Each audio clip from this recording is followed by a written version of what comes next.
Thank you.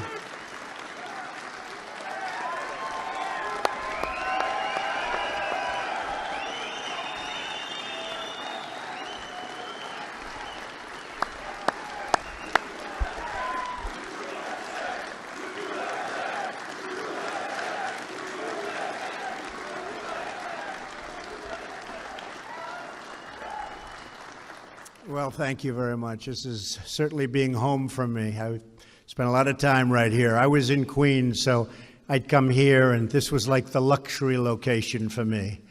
And I love it. I love the people here. Even coming in from the airport, I sat with Nikki Haley, who's here someplace. Where's our Nikki? Ambassador Nikki Haley, who is so incredible. And she's seen crowds in her life, and she said, boy, those are really big crowds. Crowds of people all lining the streets all the way over to here, and it's really a special place. And so when I heard about this, I said, I want to do that one.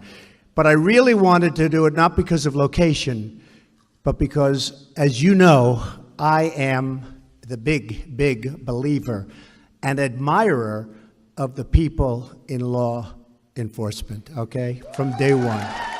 From day one.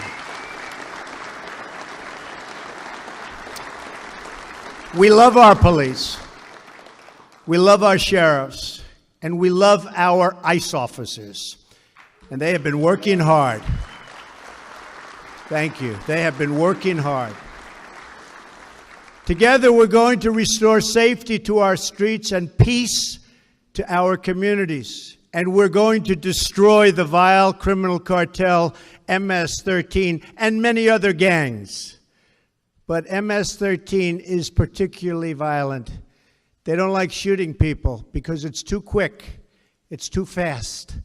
I was reading one of these animals was caught and explaining they like to knife them and cut them and let them die slowly because that way it's more painful and they enjoy watching that much more. These are animals. We're joined today by police and sheriffs from Suffolk, Nassau, Dutchess, and Ulster counties, state police from New York and New Jersey, many of you I know, great friends, immigration and customs enforcement officers, and law enforcement personnel from a number of federal agencies. So we're loaded up with great people, that's what I call it. And I want to just tell you all together right now, and the reason I came, this is the most important sentence to me, on behalf of the American people, I want to say thank you. Thank you very much. Thank you.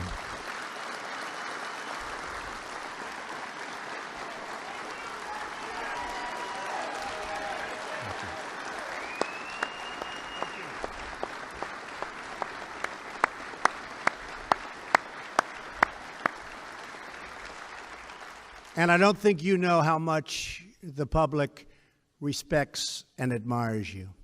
You're saving American lives every day, and we have your backs. Believe me, we have your backs 100%. Not like the old days. Not like the old days.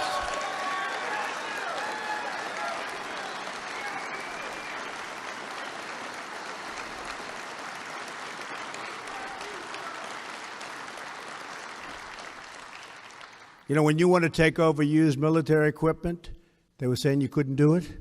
You know what I said? That was my first day. You can do it. In fact, that stuff is disappearing so fast we have none left. You guys know you really knew how to get that. But that's my honor, and I'll tell you what, it's being put to good use. I especially want to thank ICE Director Tom Hallman, who has done an incredible job in just a short period of time. Tom, get up here. I know you just spoke.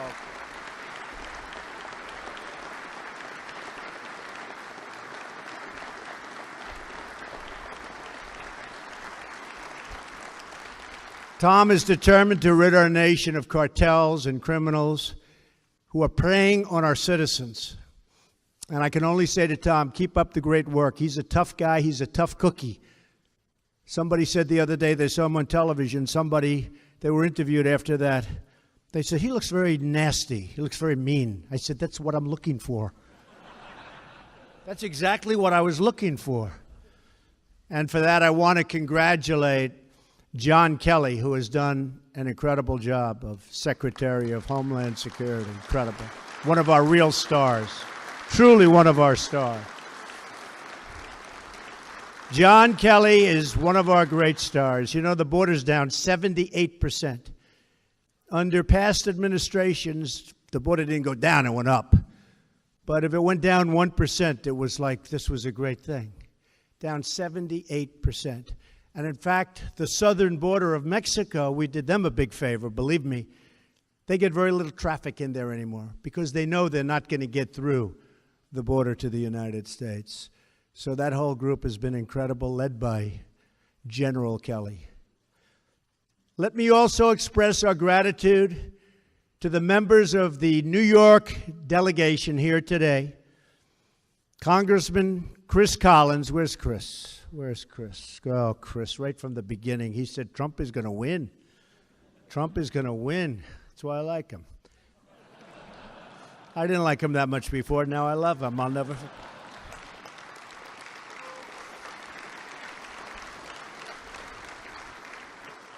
Dan Donovan. Thanks, Dan. Thank you, Dan. And Lee Zeldin, who I supported right from the beginning when they said he didn't have a chance of beating a pretty popular incumbent.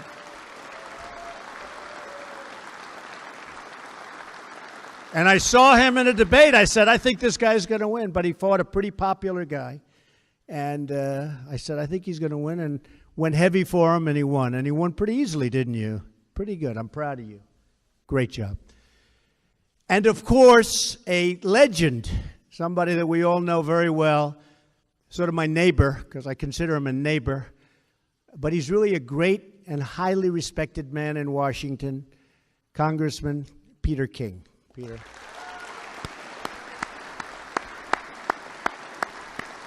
Very respected guy. He is a respected man that people like to ask opinions of. I do. Congressman King and his colleagues know the terrible pain and violence MS-13 has inflicted upon this community and this country. And if you remember, just a little more than 2 years ago, when I came down the escalator with Melania, and I made the speech, people coming into this country, everyone said, what does he know? What's he talking about? And there was Bedlam. Remember Bedlam? And then about 2 months later, they said, you know, he's right. So I'm honored to have brought it to everybody's attention. But the suffering and the pain that we were going through, and now you can look at the numbers, it's a whole different world. And it will get better and better and better because we've been able to start nipping it in the bud. We've nipped it in the bud. Let's call it start nipping it in the bud.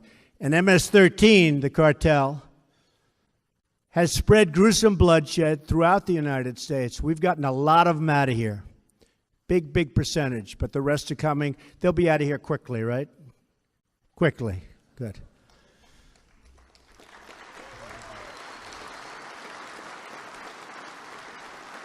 So I asked Tom on the plane. He was never in Air Force One. I said, how do you like it? He said, I like it. But I said, hey, Tom, let me ask you a question. How tough are these guys, MS-13? He said, they're nothing compared to my guys. Nothing. And that's what you need. Sometimes that's what you need, right? For many years, they exploited America's weak borders and lax immigration enforcement to bring drugs and violence to cities and towns all across America. They're there right now because of weak political leadership, weak policing, and in many cases because the police weren't allowed to do their job. I've met police that are great police that aren't allowed to do their job because they have a pathetic mayor or a mayor doesn't know what's going on. But yeah.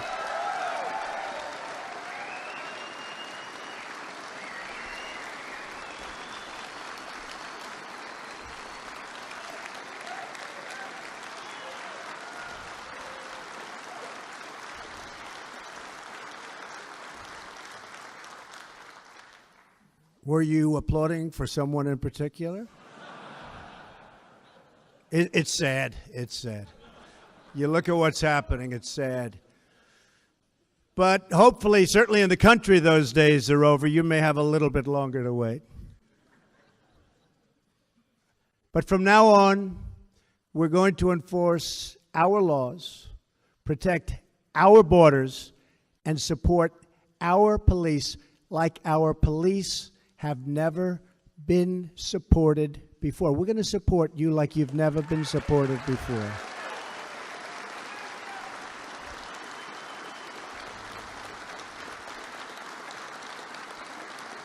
Few communities have suffered worse at the hands of these MS-13 thugs than the people of Long Island. Hard to believe. I grew up on Long Island. I didn't know about this. And then all of a sudden, this is like a new phenomena. Our hearts and our nation grieve for the victims and their families. Since January 16, think of this. MS-13 gang members have brutally murdered 17 beautiful young lives in this area on Long Island alone. Think of it. They butchered those little girls. They kidnap, they extort, they rape, and they rob. They prey on children. They shouldn't be here. They stomp on their victims. They beat them with clubs. They slash them with machetes. And they stab them with knives. They have transformed peaceful parks and beautiful, quiet neighborhoods into blood-stained killing fields. They're animals.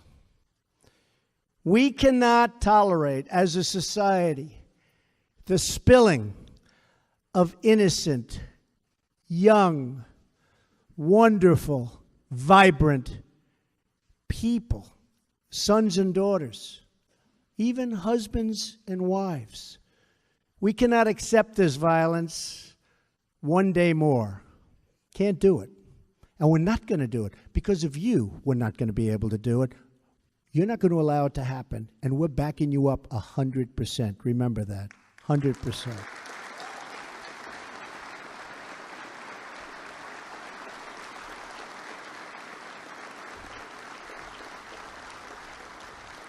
It is the policy of this administration to dismantle, decimate, and eradicate MS-13 at every other, and I have to say, MS-13, that's a name, rough groups, that's fine. We got a lot of others.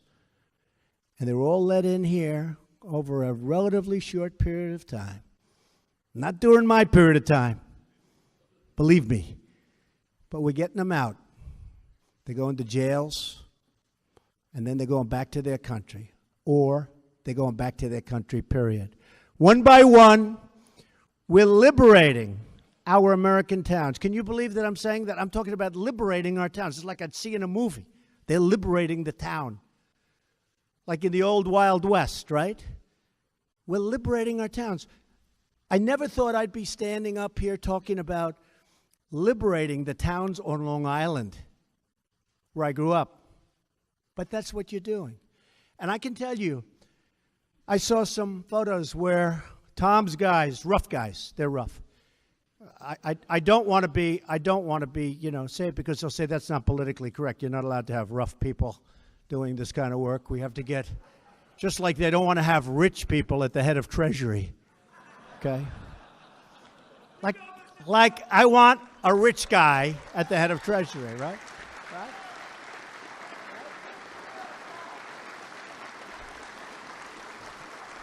I want a rich guy at the head of commerce, because we've been screwed so badly on trade deals.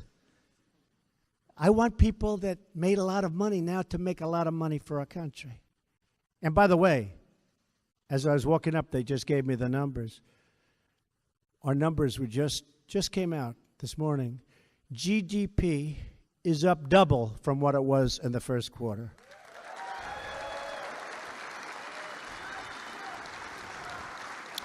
$2.6%. We're doing well. We're doing really well, and we took off all those restrictions, and Some we're statutorily stuck with for a little while, but eventually that statute comes up and we're going to be able to cut a lot more. But we've sort of liberated the world of creating jobs, like you're liberating us and the people that live in areas. But I have to say, one by one, we are indeed freeing up these great American towns and cities that are under siege from gang violence. Look at Los Angeles. Look at what's going on in Los Angeles. Look at Chicago. What is going on? Is anybody here from Chicago?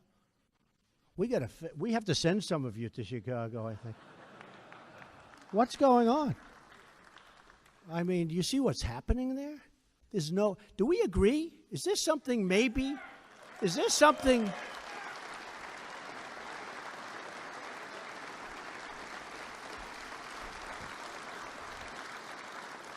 I have to tell you one Chicago story. So Chicago is having this unbelievable violence. People being killed, 4, 5, 6 in a weekend. And I'm saying, what is going on?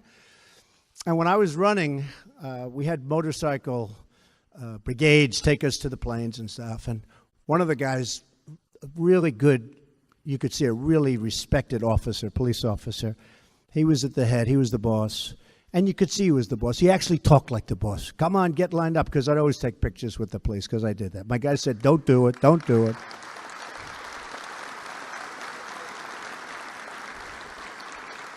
Other candidates didn't do it that I was beating by 40 points. Can you believe it? But I did it. Maybe that's why I was winning by 40 points. But other candidates wouldn't do it. But I always took the pictures with the police. But we're in Chicago, and we had massive motorcycle brigades. And, you know, those people have to volunteer. I don't know if you know that, but from what I understand, they have to volunteer. And I had the biggest brigades. I had brigades sometimes with almost 300 motorcycles. Even I was impressed. I'd look ahead, and it was nothing but motorcycles, because they'd volunteer from all over various states.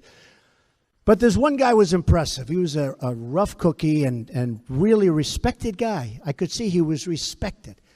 And he said, all right, come on, get over here, get over here. He's got to get to work, get over here.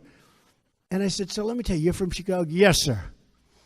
I said, what the hell is going on? And he said, it's a problem can be straightened out. I said, how long would it take you to straighten out this problem? He said, if you gave me the authority, a couple of days. I really mean it. I said, you really think so? He said, a couple of days. We know all the bad ones. We know them all. He said, the officers, you guys, you know all the bad ones in your area. You know them by their names. He said, we know them all. A couple of days. I said, you got to be kidding. Now, this is a year and a half ago. I said, give me your card. And he gave me a card. And I sent it to the mayor. I said, you ought to try using this guy. Guess what happened? Never heard. And last week they had another record. It's horrible. But we're just getting started. We will restore law and order on Long Island. We'll bring back justice to the United States. I'm very happy to have gotten a great, great justice of the United States Supreme Court, not only nominated, but approved. And by the way, your Second Amendment is safe.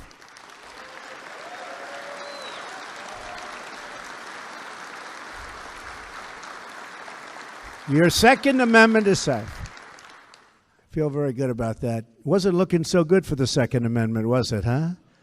If Trump doesn't win, your Second Amendment is gone. Your Second Amendment would be gone. But I have a simple message today for every gang member and criminal alien that are threatening so violently our people. We will find you, we will arrest you, we will jail you, and we will deport you.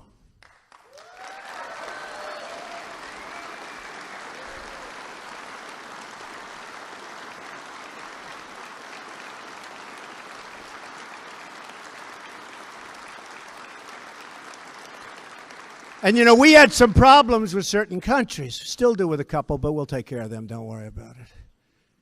Anytime we have a trade deficit, it's very easy, which is almost everywhere. We have trade deficits with almost every country because we had a lot of really bad negotiators making deals with other countries. So it's almost everywhere, so that takes care of itself. But we had certain countries in South America where they wouldn't take the people back. I said, that's okay, no more trade. All of a sudden, they started taking their people back. It's amazing, isn't it? They used to send to the former Secretary of State, the country, please call, would you please work it so that we could take, and they used to just tell her, no, we won't take back. They take back with us every single time. We're having very little problem. Are we having any problem right now with that? Huh? You better believe it. Give me the names of the few problems. We'll take care of it, this telling you. It's unbelievable.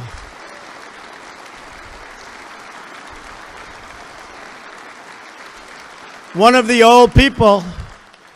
people that represented the other administration, I said, why didn't you use that, the power of economics? Sir, we think one thing has nothing to do with another. I said, oh, really?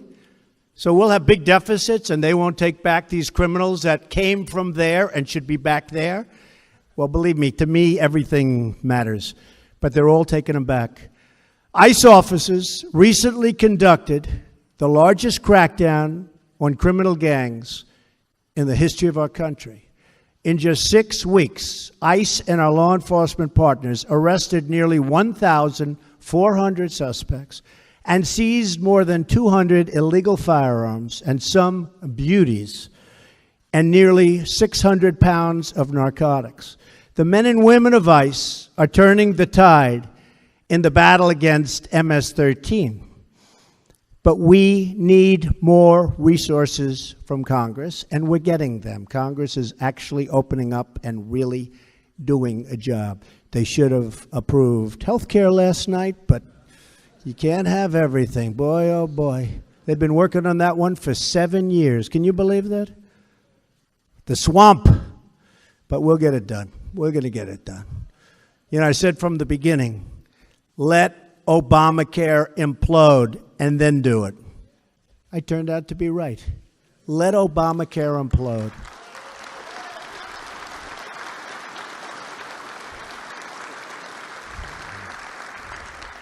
Right now, we have less than 6,000 enforcement and removal officers in ICE. This is not enough to protect a nation of more than 320 million people. It's essential that Congress fund another 10,000 ICE officers, and we're asking for that, so that we can eliminate MS-13 and root out the criminal cartels from our country. Now, we're getting them out anyway, but we'd like to get them out a lot faster. And when you see these towns, and when you see these thugs being thrown into the back of a paddy wagon, you just see them thrown in, rough. I said, please don't be too nice. Like when you guys put somebody in the car and you're protecting their head, you know, the way you put their hand over. Like, don't hit their head, and they've just killed somebody, don't hit their head. I said, you can take the hand away, okay?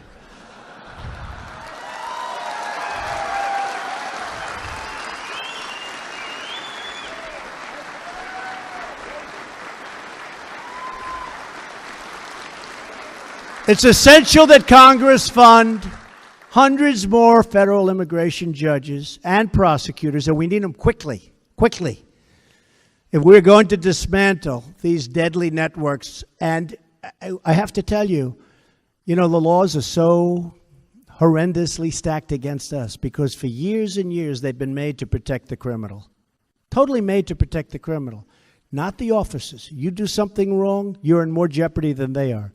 These laws are stacked against you. We're changing those laws. But in the meantime, we need judges for the simplest things that you should be able to do without a judge.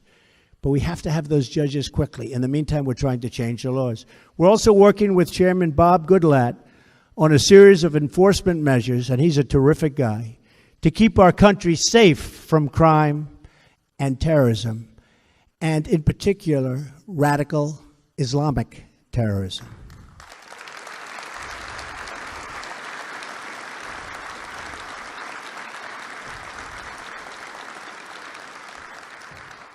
A term never uttered by past administration. Never uttered. Did anybody ever hear that term? I don't think so. But You heard it from me. That includes cracking down on sanctuary cities that defy federal law, shield visa overstays, and that release dangerous criminals back into the United States communities. That's what's happening. They're releasing them. So many deaths where they release somebody back into the community. And they know it's going to end that way. That's the sad. They know it's going to end that way. We're ending those procedures. We have to secure, thank you.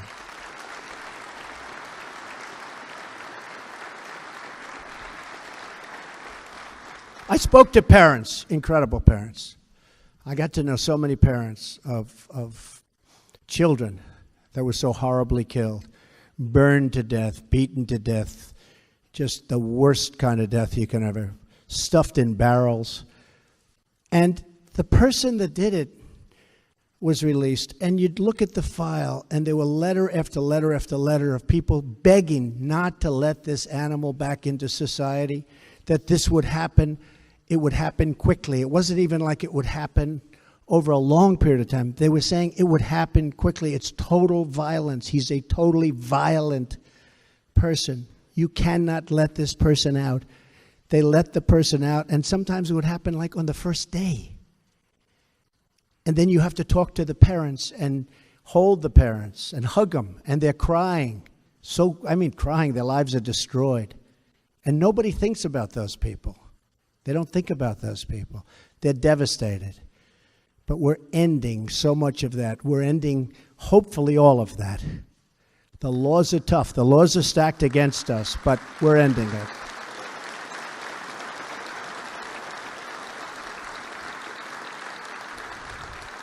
So we're going to secure our border against illegal entry, and we will build the wall. That I can tell you. In fact, last night, you don't read about this too much, but it was approved $1.6 billion for the phase 1 of the wall, which is not only designed, but the start of construction over a period of about 2 years, but the start of construction for a great border wall.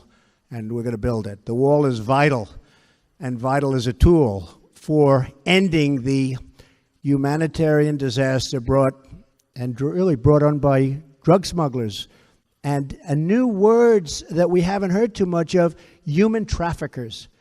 This is a term that's been going on from the beginning of time, and they say it's worse now than it ever was. You go back 1,000 years where you think of human trafficking. You go back 500 years, 200 years, 100 years.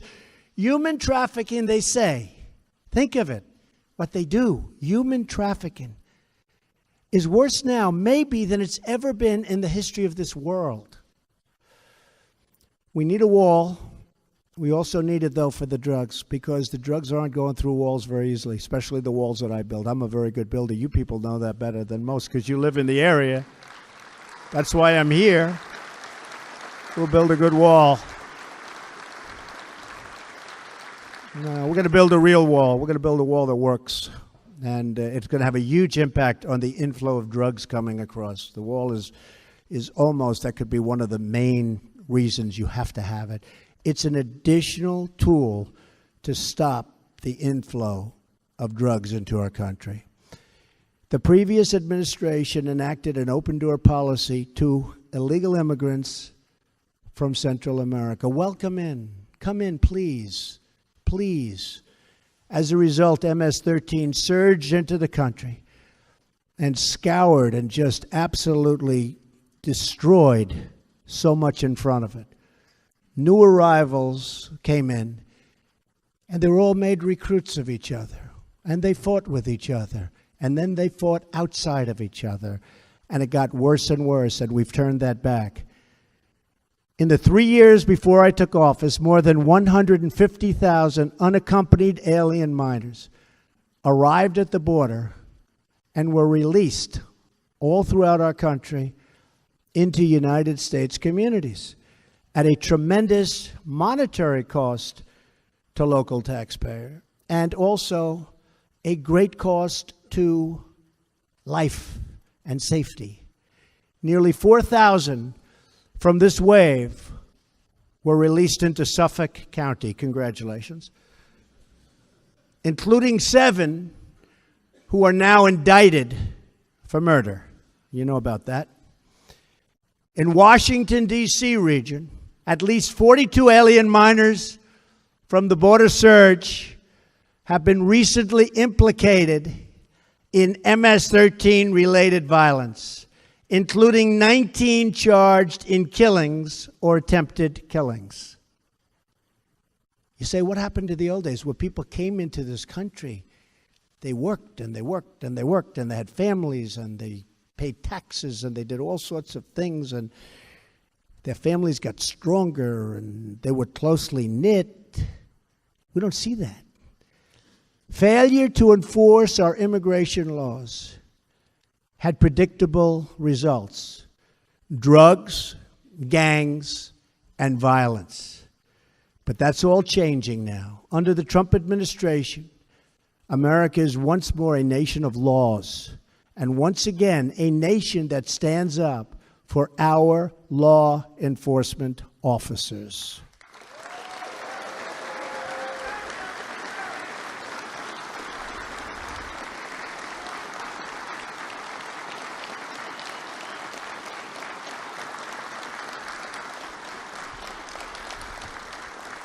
We will defend our country, protect our communities, and put the safety of the American people first.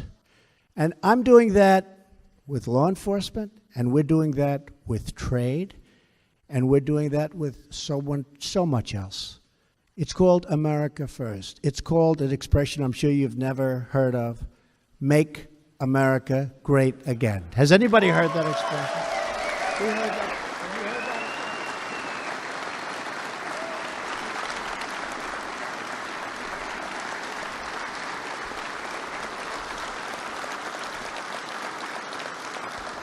That is my promise to each of you. That is the oath I took as president. And that is my sacred pledge to the American people. Thank you, everyone here today. You are really special, special Americans. And thank you in particular to the great police, sheriffs, and ICE officers. You do a spectacular job. The country loves you. The country respects you. You don't hear it, but believe me, they respect you as much as they respect anything there is to respect about our country. You are spectacular people.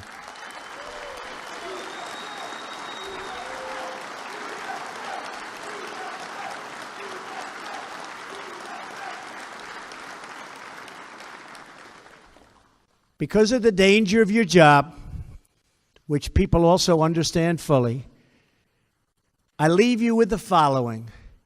Thank you, and may God bless you